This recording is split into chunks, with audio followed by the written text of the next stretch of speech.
para ikhwan beliau, para murid beliau yang senantiasa belajar hikmah, belajar bermahabbah, sehingga atas hikmah dan mahabbah itu kita semua bisa mengingat Allah, belajar mengingat Allah dalam kegiatan kita sehari-hari, bukan saja pada saat kita beramaliyah. Karena kalau ingat Allah dalam pada saat beramaliyah itu wajar dan tidak luar biasa. Tetapi kalau hati kita selalu mengingat Allah dalam kehidupan sehari-hari, dalam aktivitas sehari-hari, dalam berbagai kesibukan sehari-hari, itu baru luar biasa, dan itu adalah tujuan kita beramaliyah. Maka amaliyah ini disebut dengan riyadhah atau latihan. Riyadhah atau latihan ini, amaliyah kita dilakukan secara istiqomah. Kita belajar mengistiqomahkan baik waktu maupun jenis amaliyah yang kita pilih, yaitu ada yang beramaliyah zikir jahar, ada yang beramaliyah zikir kopi, ada yang beramaliyah khataman, sebagian menyebutnya kewajiban dan berbagai jenis amaliyah yang lain. Tujuannya satu, yakni seluruhnya diarahkan untuk mengarahkan semua ingatan kita yang tetap tinggal di dalam kehidupan. Ingatan kita ini kandung tetap di dalam kehidupan. Buktinya apa?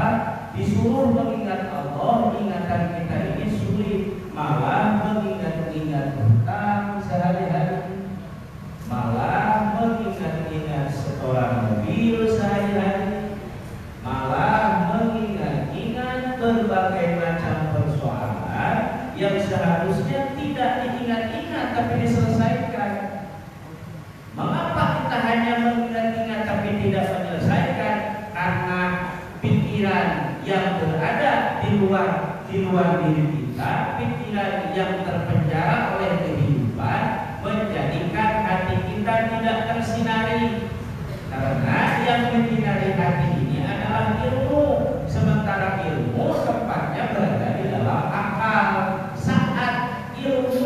Saat akal ini tidak bisa menjadi wadah pikiran kita, karena akalnya berada dalam situasi kehidupan yang terus menerus, pikirannya berada dalam situasi kehidupan yang terus menerus, maka yang terjadi adalah seharusnya pikiran bisa menerangi hati, sehingga hati bisa merasakan mana sifat baik dan mana sifat buruk. Fungsi akal menjadi tidak maksimal karena terus menerus kita jejali oleh masalah-masalah kehidupan.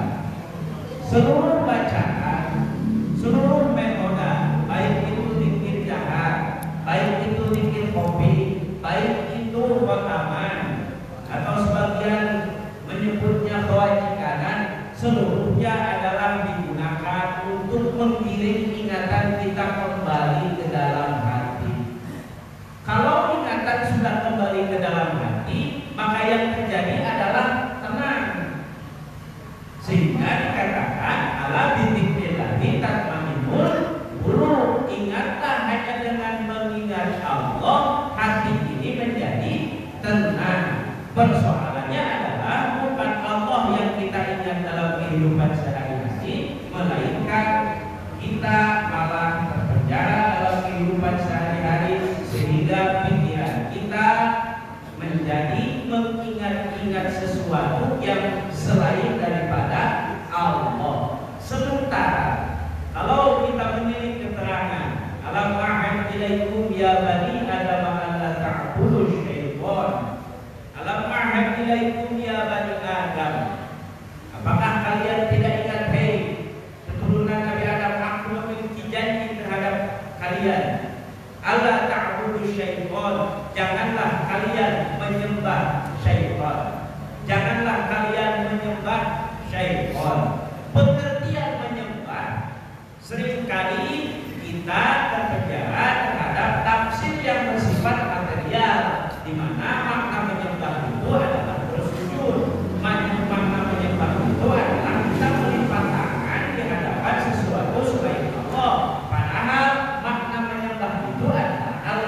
al-inqiyadu itu artinya kita taat, kita turut, kita menuruti sesuatu selain Allah. Itu merupakan definisi daripada penyembahan kita terhadap setan. Sehingga saat pikiran tidak mengingat Allah tetapi mengingat-ingat masalah, maka pada saat itu pikiran kita sedang menyembah syaitan. Maka pada saat itu pikiran kita tidak sedang mengingat Allah, pada saat itu pikiran kita sedang mengingat syaitan. Tandanya apa? Hati menjadi radarnya. Hati kita menjadi radarnya. Ingat hutang, hati tidak enak. Ingat tetangga yang kesal, hati menjadi kesal. Radarnya ada di hati. Sehingga sifat kesal itu saat kita ikuti, maka karena sifat kesal ini adalah dimiliki oleh syaitan, maka ketika kita menuruti sifat kesal di dalam hati kita, saat itulah kita sedang menyembah syaitan. Dan pada saat itu kita sedang menjadi pengabdi syaitan. Maka saat ada kesal yang terasa tidak boleh diikuti, saat ada marah yang terasa oleh hati tidak boleh diikuti, saat ada hasud yang terasa oleh hati tidak boleh diikuti, saat ada segala sesuatu sifat jelek yang menghampiri hati kita tidak boleh kita ikuti, karena proses mengikuti sifat-sifat jelek itu sama dengan kita mengikuti sesuatu selain Allah. Dan pada saat itu kita dikatakan sedang menyembah syaitan. Karena apa? Karena kita menuruti sifat-sifat syaitan, sehingga kita dikatakan menyembah syaitan. Bagaimana caranya? Cara agar hati kita tetap berada di tempatnya, cara agar pikiran kita tetap berada dalam hati kita, itu semata-mata bisa dilakukan dengan zikir, dengan suara jahat. Mengapa harus zikirnya zikir jahat? Syekh Abdul Qadir Al-Jailani dalam kitab Sirrul Asrar mengatakan, wa ayyakuna dzikru bi sautin qawiyyin wa darbin syadidin. Zikir itu harus dengan suara yang keras dan pukulan yang mengena ke dalam dada kita, ke dalam dada, ke dalam latifah qalbi, tempat guru mursyid kita menanamkan zikir, menanamkan la ilaha illallah. Sehingga suara yang keras ini gelombangnya menggiring pikiran yang tadinya betah di dalam kehidupan untuk kembali ke dalam hati. Maka zikirnya harus zikir dengan suara yang keras. La ilaha illallah, la ilaha illallah, la ilaha illallah. Makin keras, makin pikiran kita tercerabut dari dalam kehidupan, sehingga pikiran kita pulang menuju rumahnya, menuju tempatnya, sebagaimana keterangan qulubul mukminin baitullah. Hati orang-orang mukmin ini adalah rumahnya Allah, bukan rumah Allah ada di dalam hati kita, tetapi sifat-sifat Allah ini nantinya akan terasa oleh hati kita. Bagaimana nanti rahmat-rahimnya Allah, welas asihnya Allah terasa oleh diri kita. Karena zikir jahat ini bisa membuka alam kesadaran kita yang tadinya kita merasa bahwa diri kita lah ini yang berusaha, yang tadinya kita merasa diri kita lah ini yang repot di dalam kehidupan, yang tadinya merasa diri kita inilah yang serba tahu, yang tadinya merasa diri kita inilah yang serba pintar. Zikir jahat ini seluruhnya menghancurkan pikiran-pikiran tadi, sehingga timbul kesadaran bahwa geraknya diri kita ini ternyata adalah geraknya Allah. Sehingga kalau timbul kesadaran bahwa diri kita ini adalah geraknya Allah, maka tidak akan pernah ada rasa ingin melakukan sesuatu yang jelek, karena sesuatu yang jelek bukanlah hasil daripada kemurnian sifat Allah. Karena kemurnian sifat Allah ini berada di dalam 99 Asmaul Husna, sehingga 99 Asmaul Husna ini sah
hadirnya setan di dalam hati kita.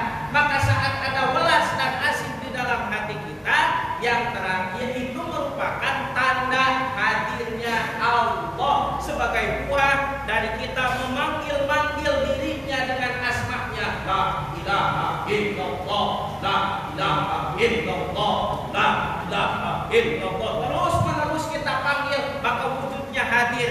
Tanda wujudnya hadir terasa sifatnya. Maka fungsi daripada thariqah ini, fungsi daripada zikir ini, khususnya thariqah Qadiriyah Naqsabandiyah, adalah mengantarkan pengamalnya dari sifat jelek menuju sifat baik, dari sifat syaitani menuju sifat ilahi, dari sifat buruk menuju sifat-sifat yang positif, sehingga sifat yang positif ini menghiasi alam pikirannya, maka perbuatannya pun menjadi positif. Maka salah besar kalau masuk thariqah ingin kaya. Salah besar juga kalau masuk thariqah ingin kebeli mobil, atau masuk thariqah ingin karena thariqah ini banyak ikhwannya, kayaknya kalau nyalon dewan bisa terpilih nih, bisa. Salah besar kalau ada penglihatan seperti itu. Maka di dalam berthariqah ada ilmu sebagai produk daripada thariqah itu, ilmunya ilmu tasawuf, metodenya thariqah. Hasilnya adalah tasawuf. Tasawuf dari kata suluk artinya bersih. Maka ini adalah tazkiyatun nafs. Berzikir itu adalah membersihkan jiwa kita. Maka saat kita terus-menerus berzikir secara lisan dengan cara zikir jahat, zikir keras, selanjutnya ada proses zikir khafi. Wadkur rabbaka fi nafsika. Sebutlah nama Tuhanmu dengan menggunakan ruhmu. Artinya seluruh daripada ruh kita, tidak ada bagian tubuh kita yang tidak ada ruhnya. Seluruhnya ada ruhnya. Mulai dari ujung rambut sampai ujung kuku kaki kita, seluruhnya ada ruhnya. Maka zikir khafi ini jangan sampai kita berhenti dari zikir qalbi Allahu Allah, tetapi zikir khafi ini harus berhasil melahirkan ketenangan dari ujung kepala kita sampai ujung kaki kita, sehingga gerak kita menjadi gerak ketenangan di dalam hidup, bukan gerak yang nyusahin orang, bukan gerak yang dikesebelin orang, bukan gerak yang bikin marah orang, tetapi gerak yang melahirkan ketenangan bagi orang-orang di sekeliling kita. Karena kopi ini bersifat mengalirkan energi zikir ke dalam seluruh tubuh kita, disebut musyarafah zikirnya. Sudah mengalir ke dalam seluruh aliran tubuh. Saat bagaimana? Saat zikir jahatnya maksimal, maka zikir kopi pun bisa maksimal. Karena zikir jahat ini memiliki fungsi menghidupkan kopi yang ada di dalam hati kita, saling melengkapi. Maka zikir jahat, zikir kopi dalam thariqah Qadiriyah Naqsabandiyah itu ibarat dua sayap yang bisa menerbangkan ikhwannya menuju sifat-sifat Allah. Ini tujuannya, kita ingin tersifati oleh sifat baik, makanya kita berzikir. Kita ingin tersifati oleh sifat baik, makanya kita berthariqah. Ini orientasinya, sehingga seluruh daripada niatan-niatan selain ingin memperoleh sifat itu, dari sekarang harus kita hilangkan di dalam hati kita, sehingga kita menghadap Allah melalui proses zikir ini berada dalam situasi telanjang, tidak menggunakan pakaian apa-apa, tidak menggunakan pakaian ingin mobil, tidak menggunakan pakaian ingin jabatan, tidak menggunakan pakaian ingin ini dan ingin itu, hanya ingin bertemu dengan Allah saja. Awas, bertemu dengan Allah bukan berarti kita bertemu seperti pertemuan kita dengan sesama manusia. Tajallinya Allah, jelasnya hadirnya Allah itu melalui terasanya berbagai sifat-sifatnya di dalam diri kita, sehingga sifat itu mendorong kita melakukan perbuatan-perbuatan yang baik, perbuatan-perbuatan yang sesuai sesuai dengan aturan agama, perbuatan-perbuatan yang melahirkan ketenangan di dalam kehidupan kita sehari-hari. Ini orientasi dan tujuan kita, semoga kita ini diistiqomahkan. Dan jangan lupa bahwa istiqomah ini adalah sifat Allah. Qiyamuhu binafsihi ini adalah sifat Allah. Istiqomah qiyamuhu binafsihi, berdiri dengan dirinya sendiri, tidak atas bantuan orang lain. Maka orang yang berzikir itu orang yang mandiri, tidak mengharapkan bantuan dari orang lain. Seluruhnya didasarkan pada ikhtiar diri sendiri dengan bersandar kepada Allah, dengan menyandarkan jasad kepada ruhaninya, karena ruhaninya sudah siap, karena hatinya sudah siap dijadikan sandaran jasad untuk dalam rangka dia masuk ke dalam kehidupan. Tadinya masuk ke dalam kehidupan dengan sifat-sifat jelek, dengan hasut, rasa ingin memiliki segalanya. Besok lusa kita masuk ke dalam kehidupan dalam kondisi dipenuhi oleh sifat-sifat baik, sehingga kita masuk ke dalam kehidupan dengan sifat ridho dari Allah Subhanahu wa taala, dari sifat sabar dari Allah Subhanahu wa taala, dengan sifat al-karim dari Allah Subhanahu wa taala, dengan sifat Rahman Rahim dari Allah Subhanahu wa taala. Semoga kita diistiqomahkan dan diberikan rasa terus-menerus ingin berzikir, karena zikir ini ibarat makanan untuk rohani kita. Kalau makanan jasmani itu lahirnya, efeknya adalah kenyang. Kalau makanan rohani efeknya adalah tenang.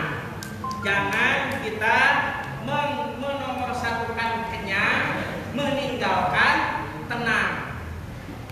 Rohani kita harus makan dengan cara terus-menerus mengingat Allah melalui metode-metode yang diperkenalkan oleh para guru kita, sehingga nanti tenang itu hadir di dalam rohani kita, sebagaimana saat kita selesai makan muncullah rasa kenyang dan tenang.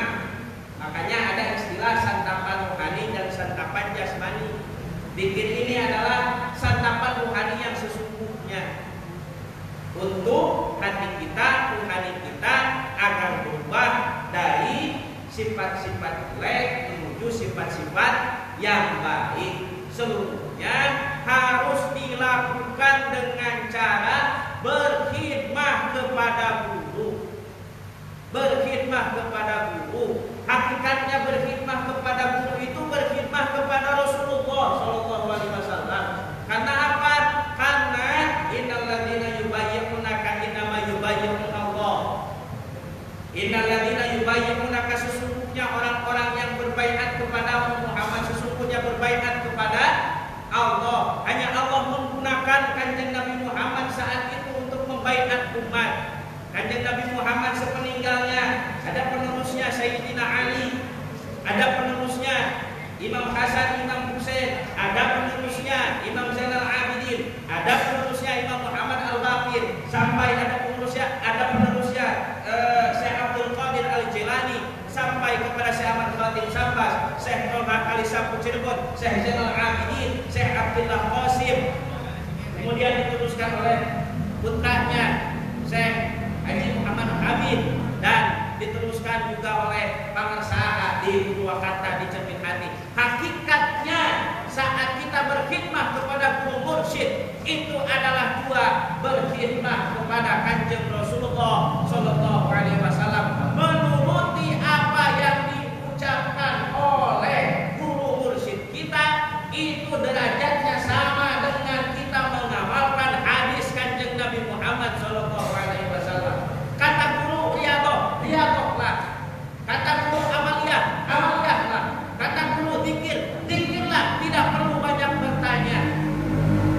Ikhwan itu hanya memiliki satu kewajiban selama dia mengikuti guru.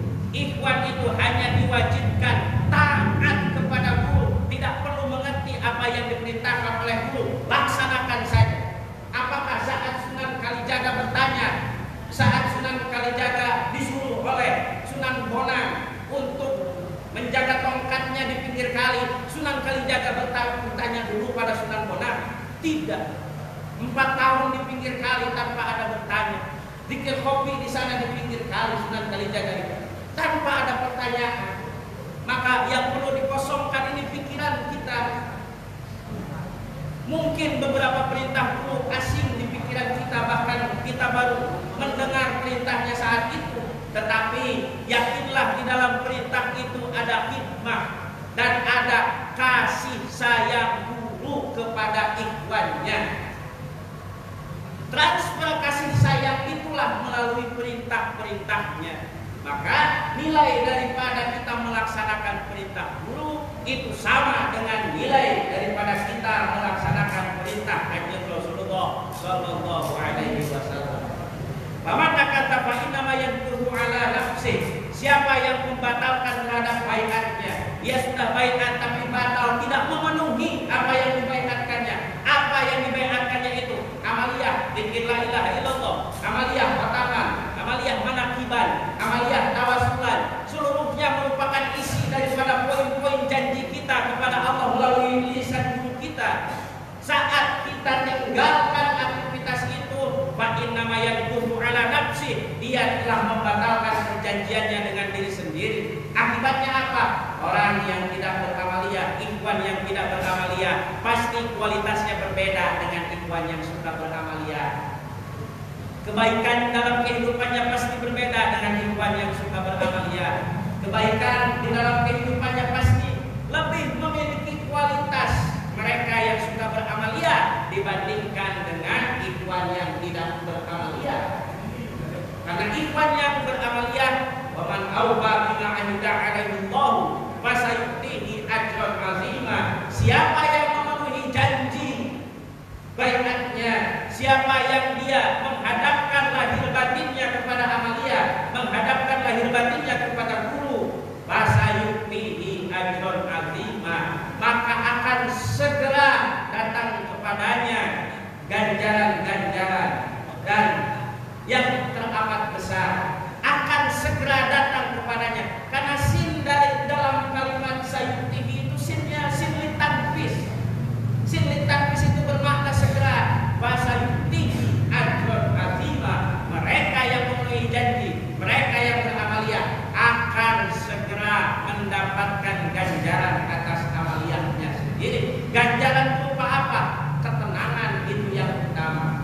Ganjaran berupa apa? Sifat-sifat baik datang kepada kita itu yang utama. Nanti sifat itulah yang akan memenuhi kebutuhan jasad kita, sehingga kita berusaha dalam kehidupan dengan sifat sabarnya. Saat kita memperoleh kenikmatan datang sikap syukurnya. Saat berada dalam situasi musibah kita punya sabar. Saat berada dalam situasi serba ada kita punya syukur. Saat kita berada dalam situasi serba ada kita punya al-karim. Kita bisa berbagi kepada sesama manusia, kita punya rahmat rahim. Maka orang yang sudah tersifati oleh sifat Allah, dirinya akan menjadi rahmatan lil alamin, atau rahmat untuk lingkungan sekelilingnya.